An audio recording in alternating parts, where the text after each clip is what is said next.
Hello guys, আসসালামু আলাইকুম। আমাদেরকে দেখতে পাচ্ছেন, আমরা এই বিচ্ছু বাহিনী আজকে চলে যাচ্ছি জাম পাড়তে। তো সকাল ধরেই অনেক বৃষ্টি হচ্ছিল এবং সারা দিনটাই মেঘলা মেঘলা ছিল, কিন্তু বিকেলের দিকে বৃষ্টির কোনো ছিটাফোঁটা ছিল না এবং বৃষ্টি যে হয়েছে তার কোনো চিহ্ন রাস্তাতে ছিল না। তো যেহেতু বিকেলের দিকে রোদ ছিল এবং আমরা চলে যাই এই বিচ্ছু বাহিনীদের নিয়ে জামপাড়ার উদ্দেশ্যে। তো আপনারা দেখতে পাচ্ছেন যে আমরা সবাই যাচ্ছি আমার এই বিচ্ছু বাহিনী নিয়ে। তো এই বিচ্ছু বাহিনীদের নিয়ে যাচ্ছিলাম, আর আমার ছোটবেলার একটা ছড়া মনে পড়তেছিল যে আই ছেলেরা আই মেয়েরা ফুল তুলিতে যাই, ফুলের মালা গলায় দিয়ে মামার দেশে যাই, মামার দেশে ঝড়ের দিনে আম কুড়াতে সুখ রঙিন জামের তারপর কি জানি বলে, আসলে আমার মনে নাই পড়াটা।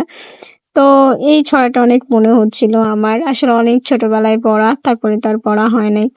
তো এই চারিপাশের প্রাকৃতিক দৃশ্যগুলো দেখতেছিলাম আর আসলে মনটা এত বেশি ভালো হয়ে যাচ্ছিল। আসলে আমি কেন জানি না, আমি বারবার বারবার এই প্রকৃতির প্রেমে পড়ি। আমি জানি না এই প্রকৃতির মধ্যে কি এমন আছে যেটা আমাকে এত বেশি টানে। আমি মানে আমি জানি যে এমন অনেকেই আছেন যাদের এই বিষয়গুলো অনেক বেশি টানে, শুধু আমাকে না। আসলে ঘুরে বেড়ানো এবং কোনো কিছুকে উন্মোচন করা, জানতে চাওয়াটা একটা হচ্ছে অন্যরকম লেভেলের প্রশান্তি দেয় এবং সুন্দর যে কোনো কিছুই আসলে মানুষের অনেক বেশি পছন্দ, এবং আসলে সৌন্দর্যের কোনো ডেফিনেশন হয় না আমার মনে হয়। তো আসলে এখানে যাচ্ছিলাম এবং আসলে ছোটবেলার অনেক স্মৃতি মনে পড়তেছিল। যেমন আমি হচ্ছে ছোটবেলায় একবার আমার আম্মু আমাকে একটা নতুন জামা বানিয়ে দিয়েছিল। তো সেই জামাটা পরে আমি গিয়েছিলাম জাম কুড়াইতে। মানে আমাদের পুকুর আছে, এই পুকুরের পাশে আর একটা পুকুর আছে, ওই পুকুরের পাশেই বড় একটা জাম গাছ ছিল। তো ওইখানে বিভিন্ন ছেলেপিলেরা উইঠা জাম পাড়তো, তো আমি ওদেরকে বলতাম আমাকে একটু জাম পেড়ে দাও। তো ওরা আমাকে জাম পেড়ে দিত এবং আমি নিচে বসে ওই জামগুলো কুড়াইয়ে জামার মধ্যে রাখতাম। তো এইভাবে যখন জামগুলা নিয়ে বাসায় আসছে, আম্মু দেখা তো সেই বকা, হ্যাঁ এটাতে তো দাগ হয়ে গেছে, এই দাগ উঠবে না, অনেক কিছু আর কি। তো আসলে সেই স্মৃতিগুলো মনে পড়তেছিল। আসলে ছোটবেলার যে স্মৃতিগুলো থাকে এগুলোই মনে হয় পৃথিবীর সর্বশ্রেষ্ঠ সময় এবং সর্বশ্রেষ্ঠ মধুর সময়। এই মধুর সময়গুলো আসলে জীবনে একবার চলে গেলে কখনোই ফিরে পাওয়া যায় না।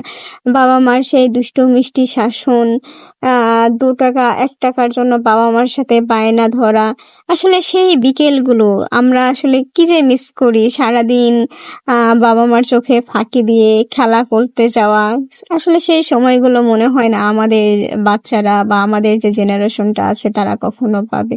কারণ এখন তো যান্ত্রিক দুনিয়া চলে আসছে। সেই সুন্দর ছোটবেলা, একটা কোনো কিছু সবাই একসাথে শেয়ার করে খাওয়া বা একসাথে মুভি দেখা, মানে এই সময়গুলো কিভাবে যেন চোখের পলকে হারিয়ে গেছে। এখন হাজার চেষ্টা করলেও আমরা সেই সময়গুলো কখনোই ব্যাক পাবো না। আসলে এই জিনিসগুলো না আমার আহ, এত এত বেশি মন খারাপ হয়। আমার মনে হতো যে আমার যদি লক্ষ কোটি টাকা থাকতো আর সেই লক্ষ কোটি টাকা দিয়ে সেই ছোটবেলাটাকে ফিরে পেতাম, তাহলে হয়তো আমি সেই ছোটবেলায় ফিরে যেতাম। সেই গ্রামের দস্যি মেয়েটা আজকে ঢাকা শহরে থাকে, যদিও হচ্ছে আমি এখন বর্তমানে মেহেরপুরে আছি।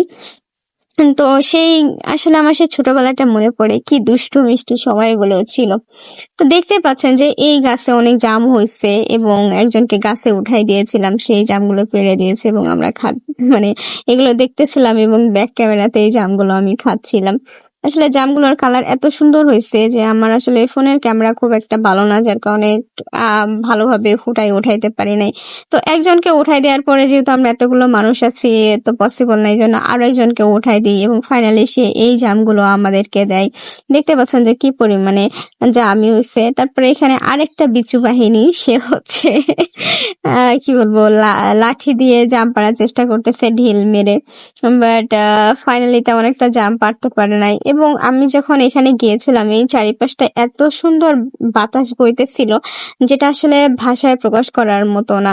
আসলে ওইখান থেকে না আমার কেন জানি আসতে ইচ্ছে করতেছিল না, মনে হচ্ছিল যদি আমি এখানে থেকে যেতে পারতাম।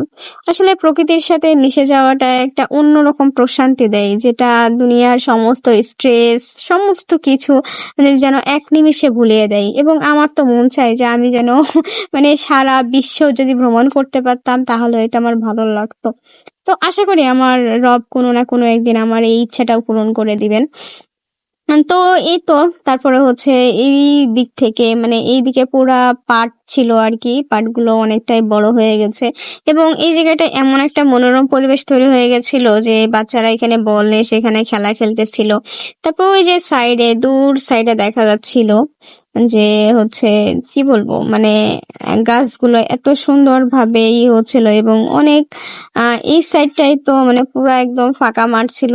এদিকে এই যে দেখতেই পাচ্ছেন কলা গাছ আছে কিছু এবং চারিপাশটা এত সুন্দর এবং মনোরম একটা পরিবেশ হচ্ছিল এবং পাখিরা খুব সুন্দরভাবে ডাকতেছিল এবং এই যে দেখতে পাচ্ছেন পাখিরা কি পরিমাণে মানে আকাশে উঠতেছে, যদিও আমি জানি আমার ক্যামেরায় খুব একটা ভালোভাবে দেখা যায় নাই।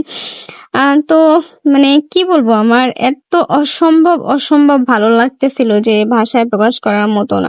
তো আমি গ্রামে আসলে আমার এই বিচ্ছু বাহিনীদের সাথে সব থেকে ভালো সময় কাটে। আমি আমার বয়সের বান্ধবীদের সাথে খুব কম মিশি এবং এই যে বিচ্ছু বাহিনী আছে এদের সাথে আমার জীবন মানে ম্যাক্সিমাম সময় কাটে এদের সাথেই।